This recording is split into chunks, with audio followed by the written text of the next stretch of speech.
Excited to be here today. We are doing an on-location shoot in my home gym. This is where I spend every morning, at least an hour and a half, 2 hours, working out and kind of getting ready for my day. I really love this space in my home. One of the things that I have down here is my journal, and as you can see, mine is a well-worn journal. I don't just write in this and archive it. I actually write in it, read it, go back, take notes, and put the important things in here that I'm thinking about. So I get a lot of commentary on the information that we put out and on the blog posts that we put out, and I read one and it stopped me, and I want to read it to you and then share with you my response, because I think that this is something that we all think about and it's something that is part of all of our lives, but I just have a different way of addressing it that I think might work for you. The comment was, "Dear Alex, how can I be more like you and move towards conflict rather than avoiding it? In my life, I'm often afraid to tell people when I'm confused or conflicted because I don't want to have a big issue or get into some type of challenge with them. How can I be more like you and move towards this?"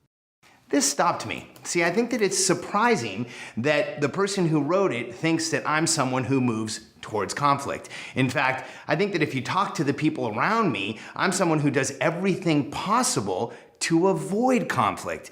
Because by the time we are in what most would term a conflict, tensions are high, emotions are high. Usually all parties, all sides are vested in it at probably the inappropriate amount, and you're in a place where it's even more difficult to get to resolution.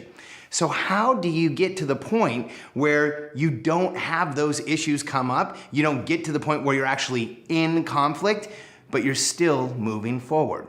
See, I think what that question really was saying is, I fail to move forward sometimes because I see conflict coming or I'm afraid conflict might be there.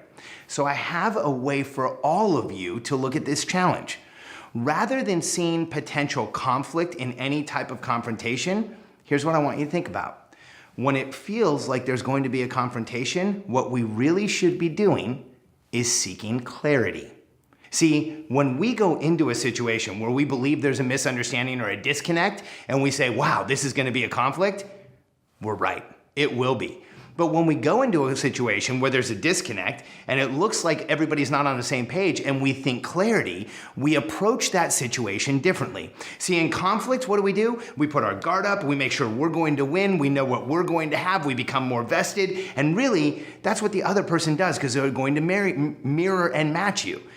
However, when we think clarity and we go into the situation to find out what's really going on, what does the other side want? What is the person that I feel like there's a challenge with? What's going on for them? Where are they coming from? Can I empathize and see what's going on for that person? What almost immediately happens is conflict calms, we gain clarity, and then this amazing thing happens. There's transparency in that relationship. We talk often of this concept of transparency, but so many entrepreneurs are terrified of just telling people how they feel and what's going on. So here's my suggestion for you. The next time you feel that mounting energy of conflict, immediately remind yourself, it's not conflict, you're seeking clarity. Go into the situation, ask questions, see the situation through the other person's eyes, find out what's really going on for them, empathize, and here's what you'll find. That situation will move forward so much faster than if you both had your guards up and went at it. And you'll be seen as the leader, because the person who sits down at the table creates the clarity and the understanding and then finds the commitment to move forward is the one who puts themselves in a leadership position.